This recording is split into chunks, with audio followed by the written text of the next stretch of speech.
ও যুবক ভাইয়েরা, কষ্ট হচ্ছে নাকি আপনাদের?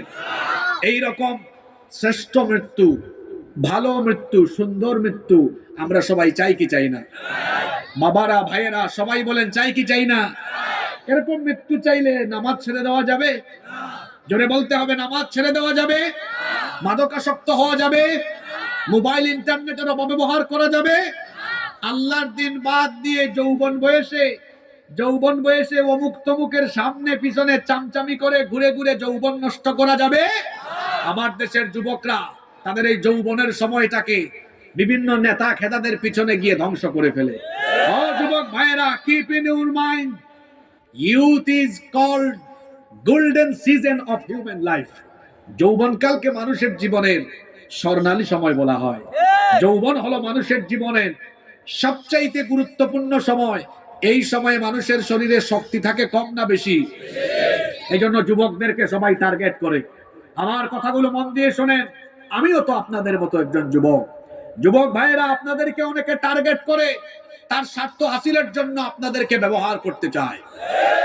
আপনার পকেটে 1500 টাকার নোট ঢুকিয়ে দিয়ে অথবা পদ পদবীর লোভ দেখিয়ে আপনাকে সে ইউজ করে, ব্যবহার করে, তার সামনে পিছনে মোটর সাইকেল শোডাউন দিয়ে আপনাকে চামচার মতো ব্যবহার করায়। আমার যুবক ভাইয়েরা, গলার আওয়াজটা বাড়িয়ে বলেন তো, যৌবন তিনি দিয়েছেন, তিনি কে? Keep in your mind, youth is not a gift given by your leader. যৌবন আপনার নেতার দেওয়া গিফট নয়, কিন্তু যেভাবে আপনি আপনার নেতা খেতার জন্য সামনে পিছনে শুডাউন করে চামচামি করে আপনি আপনার যৌবন নষ্ট করেন, আপনাকে দেখে তো আমার আফসোস লাগে। শীতকাল হলে কি হবে, কথা বললে একটু গরম লাগে, স্বাভাবিক। এই যে আমার শরীর থেকে ঘাম বেরোচ্ছে, আমাকে কেউ আব্বা ডাকলেও তার সামনে পিছনে নিয়ে চামচার মতো ব্যবহার করায় আমার এক ফুটা ঘাম বসে নিতে পারবে না।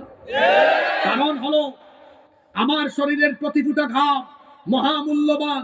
আমার শরীরের শক্তি, সামর্থ্য, আমার যৌবন, আমার তারুণ্য, আমার জীবন, আমার রক্ত, এটা কারো চামচামি করার জন্য দেওয়া হয় নাই। এজন্য নরসিংদীর যুবক তরুণদেরকে বলবো, তথাকথিত বিভিন্ন ব্যক্তি যারা আপনাদের যৌবন নিয়ে ব্যবসা করতে চায়, যৌবনকে ব্যবহার করে নিজেদের স্বার্থ হাসিল করতে চায়, আপনার জীবনের শ্রেষ্ঠ দৌলত এই যৌবন তাদের সামনে পিছনে ব্যয় করে, শরীরের ঘাম, রক্ত, যৌবন, শক্তি, সামর্থ্য তাদের পিছনে ব্যয় করে তাদের চামচামি করবেন না। বরং আপনার তারুণ্য, আপনার যৌবন, আপনার ঘাম, আপনার রক্ত, আপনার জীবন যদি খরচ করতেই হয়, তাহলে কোরআনের মিছিলে আল্লাহর জমিনে আল্লাহর দ্বীন কায়েমের জন্য উৎসর্গ করতে হবে।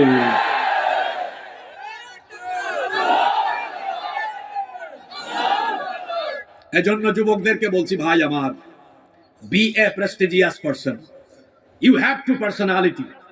আপনার মধ্যে ব্যক্তিত্ব থাকা দরকার, ব্যক্তিত্ববান হন।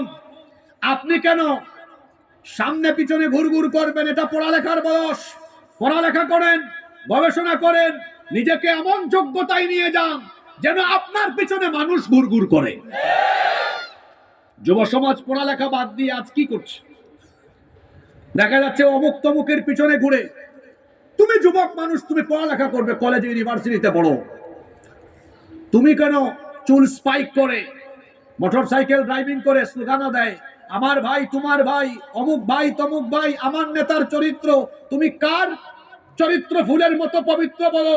তোমার নেতা ধবধবে পাঞ্জাবি পরে প্রতি ওয়াক্ত, কিন্তু নামাজ পড়ে না এক ওয়াক্ত, সুযোগ পাইলে গাঞ্জা খায় 5 ওয়াক্ত, শয়তানের ভক্ত, জাহান্নামের ভক্ত।